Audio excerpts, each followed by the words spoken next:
On their way to San Diego, Cal and his sister Becky talk about running away from home because Becky is 6 months pregnant and their parents didn't take it well. Becky starts doubting their decision when she suddenly feels ill, prompting Cal to pull over by a church so she can throw up. As they're about to leave, Becky hears a boy's voice screaming for help in the tall grass. Cal parks the car, and the siblings walk towards the sound, realizing the boy has been stuck in the grass for days. A book is found on the road, and a woman's voice is also heard in the grass, telling the boy to stop shouting. Assuming the boy is near the road, Cal goes into the grass to help, with Becky following behind while trying to call 911. However, she loses reception as they move deeper into the grass. As Becky puts her phone away, she realizes she's lost contact with Cal. She tries calling out to him, suggesting they head back to the car because something feels off. They decide to locate each other by shouting, but after one jump, they are farther apart than before, even though they didn't walk. Becky falls into the mud, and Cal rushes to help, only for him to fall into the mud as well. He's shocked to find a dead dog named Freddy, covered in flies, and realizes it must have been there for hours. After hours of searching for each other, they accept that they're stuck in the grass field. As night falls, Becky becomes exhausted and waits for Cal to find her. Suddenly, a creepy figure emerges, but it turns out to be a man named Ross, who offers to help her get out. He says he has found an exit but hasn't left because he's looking for his wife and son, whose voices the siblings heard earlier. Becky, though cautious, agrees to let him help, and they continue searching for Cal. Meanwhile, Cal, still calling for Becky, is startled when he encounters Tobin, the boy who had been calling for help. Tobin tells Cal that it's easier to find things once you're dead. Cal asks if Tobin lured them into the field, but Tobin says he and his family came in after hearing a man calling for help, and he doesn't know how long they've been there. Tobin reveals his sister will be dead soon, and Cal wonders how the boy knows Becky is his sister. The rock supposedly teaches people how to hear the grass, and it's how he knows things. Tobin leads Cal to Becky. Meanwhile, Ross and Becky talk about her pregnancy, and Ross guesses the baby's father isn't with her. As they walk, Becky notices medicine bottles and scissors on the ground. When she looks again, she realizes Ross has disappeared. She starts calling for him, but when he doesn't answer, she begins calling for Cal. Suddenly, something grabs her and pulls her into the grass. Back with Tobin, he leads Cal to a small patch of land devoid of grass, where a mysterious giant rock stands. Tobin urges Cal to touch it, but just before Cal does, he hears whispers, almost like tribal chants. Just then, Becky screams in the distance, and Cal runs toward her, ignoring Tobin's warning to stay away. The day suddenly shifts, and a truck pulls into a gas station on the same road as the church. This is Becky's ex, Travis, who has come looking for the siblings. After finding nothing at the train station, he continues driving and eventually spots Becky and Cal's car parked by the church. When Travis looks inside the car, he sees bugs and dust, suggesting the vehicle has been abandoned for weeks. He calls out for Becky and Cal, but there's no response. He then enters the church, only to find it empty as well. On his way out, he notices a book on the ground and picks it up, only to see Becky's name written on it. Suspecting that the siblings entered the grass field, Travis decides to follow, folding the grass as he goes to keep track of his way back. However, each time he takes a step, the grass unfurls behind him, erasing his path. Realizing the sun is no longer in the right position, Travis keeps moving despite his confusion, and eventually, night falls. Exhausted, he stops to rest on the ground. Suddenly, something startles him. It's Tobin, who appears out of nowhere, accompanied by whispers and laughter from the tall grass. Tobin claims to know Travis's name and offers to lead him to Becky. Without hesitation, Travis follows him, but is devastated when they reach Becky's lifeless body in the middle of the field. Tobin explains that the grass doesn't move dead things, making them easier to find. When Travis looks up again, Tobin is gone. The next morning, Travis wakes up to find Becky's body still beside him. He picks up a necklace from her and resumes his search, only to hear someone calling for help. It's Tobin, who responds back when Travis calls his name. The Tobin who appears looks clean and healthy, and he is accompanied by his mother, Natalie, his father, Ross, and their dog, Freddy. Freddy runs into the field, and Tobin follows, ignoring Natalie's warnings. Travis realizes that Tobin has somehow managed to escape the field and rushes to warn him not to return. Natalie hears Tobin's voice and splits from the group to find him. As night falls, Ross searches for his family alone and stumbles upon the mysterious rock. The following morning, Tobin's voice echoes in the field, shouting for help while Becky and Cal stand outside, near their car. However, this time, Travis is also in the field. When he hears Becky's voice, he calls her name. Both siblings are shocked to hear him, but they respond. Travis tells them he came looking for them, though Becky struggles to believe him. Suddenly, Tobin's voice recites Becky's rhyme, and Travis follows it. The tension escalates when the group stumbles upon Freddy's body, further deepening the confusion. Travis tells them they've been missing for 2 months, but from Becky and Cal's perspective, only 2 days have passed. They don't believe him. Suddenly, Becky feels an unsettling sensation, as though they're being watched. She insists they need to leave, and Travis agrees, lifting Tobin onto his shoulders to help him find a way out. As they start walking, Cal asks Travis if he had told anyone about them, hoping that someone would have come looking. Unfortunately, Travis admits he didn't tell anyone. At that moment, Becky feels pain in her belly. Travis, concerned, asks about the baby. Becky reveals it's a girl and lets him touch her belly to feel the baby moving. Just then, Becky's phone rings. It's a voice that sounds like her own, crying and begging them not to let Cal hurt Travis. The voice warns that they will keep making the same mistakes again and again. The group is stunned and confused, but they decide to keep moving. However, as they take a few more steps, someone watches them from the tall grass.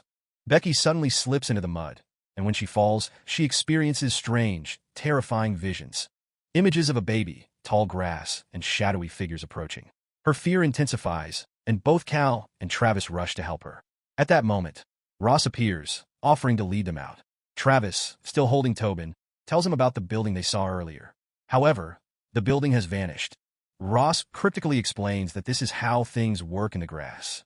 The group continues walking and eventually reaches the rock again. This time, they notice carvings on the rock, and Ross seems to recognize them, claiming they refer to a higher knowledge. He encourages Cal to touch the rock, assuring him that he, too, will receive this knowledge. Everyone grows uneasy, and just as Cal is about to approach the rock, Natalie emerges from the grass, visibly frightened. She warns them that Ross is lying and insists they stay away from the rock. Natalie explains that she had seen Becky and Ross before, but in her vision, Becky was already dead. She accuses Ross of trying to harm her. Ross denies it. As they argue, Becky experiences more terrifying visions, this time seeing Ross appearing supernatural, looming in the grass. Panicked, she tells Travis and Cal that they need to leave immediately. The group tries to convince Natalie and Tobin to come with them, but Ross continues to push them toward the rock, insistent that they must touch it to gain its knowledge.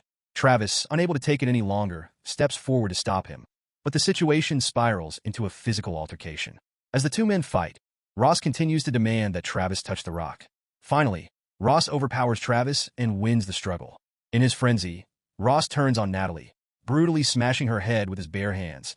The group flees from Ross and begins following the dog's path, eventually reaching an abandoned building. Inside, tensions rise between Travis and Cal as they start blaming each other for the situation they're in. Cal accuses Travis of abandoning Becky, believing he wanted her to terminate the pregnancy. Travis, in return, accuses Cal of harboring inappropriate feelings for his sister. This leads to an explosive argument, and Cal throws a punch, starting a physical fight between the two. Ross catches up with them, and the group quickly runs to the roof, trying to find a way out. From the roof, they spot the church across the field, but they realize they will have to traverse the tall grass to reach it. Travis spots Freddy running through the field, but the dog vanishes as he enters the grass, making the group think there might be a hole in the time loop that could lead them out. In an attempt to investigate, Travis edges closer to the roof's edge, but he slips. Cal notices but does nothing to help, and Travis falls to the ground below. Tobin, watching from the field, sees the fall, and when Cal tries to explain himself, Ross closes in on them. The group flees again, but Becky demands they don't leave without Travis. When Cal can't answer her, Becky grows suspicious and walks away from him, fearing he may have done something to Travis. Cal tries to follow, but Ross suddenly catches him, revealing that he knows the truth about the Travis incident. As Ross holds Cal to the ground, preventing his escape, many bodies start to emerge in the field. Meanwhile, Travis, surprisingly alive, gets up and starts searching for Becky again. He calls her name, and she responds, but they still can't see each other. Frustrated, they both lie in the grass, sharing a heartfelt conversation about their child. Travis expresses his happiness about Becky's decision to keep the baby, but Becky reveals that she had originally planned to give the baby up for adoption in San Diego, which is why they were running away. Upset, Travis vows to find a way out. Just then, Ross reappears and attacks Becky. During the struggle, she grabs the scissors she found earlier, but is quickly disarmed. Ross brings her to the ground, intending to take advantage of her. In a desperate move, Becky grabs the scissors again and stabs Ross in the eye. As it begins to rain, she runs away, only to be surrounded by strange, grass-covered figures emerging from the field. These people grab her and drag her back into the grass. Becky finds herself lying in the mud in front of the mysterious rock once again. In the midst of her pain, she pulls out her phone and dials a number. The voice on the other end, the one they had heard earlier, pleads for her not to let Cal hurt Travis. As she listens, the strange figures close in on her again, and she screams in agony as her body begins to go into labor. The visions intensify, showing her the same scenes from the rock carvings. Becky finally gives birth, but can't see her child. The ground suddenly shakes, and a giant ditch opens between her and the rock. Standing on the edge of the chasm, Becky looks down and sees countless people clinging to the branches of an old tree, desperately trying to climb out. The image is haunting. Becky screams in terror as the ground shakes beneath her, pulling back in fear before exhaustion overtakes her, and she passes out. When she wakes up, she asks about her baby, only to be shocked when Calhoun answers. He reassures her, offering her some water and showing her the baby, which brings Becky relief. As she closes her eyes again, Cal begins feeding her, and Becky, too hungry to question it, eats eagerly. However, when she tastes something off, she suddenly realizes with horror that she's eating human flesh. In that moment, it becomes clear to her that the person feeding her is not Cal, but Ross. Meanwhile, Travis, badly injured but determined, continues searching for Becky.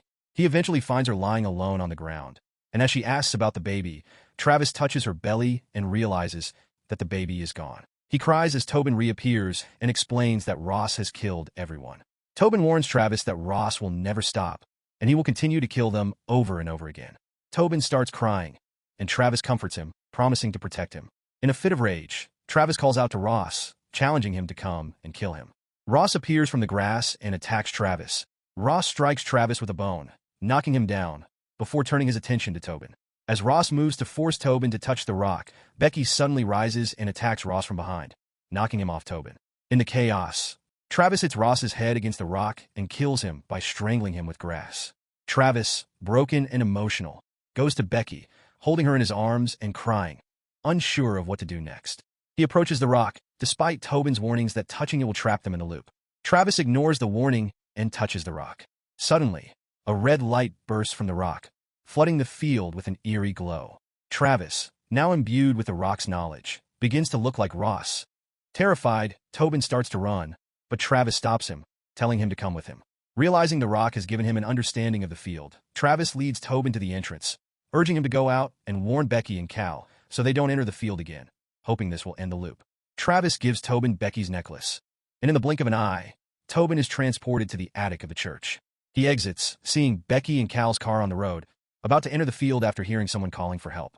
Tobin, desperate to prevent them from making the same mistake, runs to stop them. His own voice echoes from the grass, confusing Cal, but Tobin begs them to listen, showing them the necklace that Travis gave him as proof of his story. Becky, shocked and realizing the truth, convinces Cal to turn back. With Tobin now safely with them, but instead of heading to San Diego as originally planned, Becky decides to return, choosing to keep the baby. As Becky's words reach Travis in the field, he smiles in relief. Content with her decision, he lies down, letting the grass envelop him once more, accepting his fate. Make sure to subscribe and turn on notifications so you can watch more videos like this. Thanks for watching, and keep loving.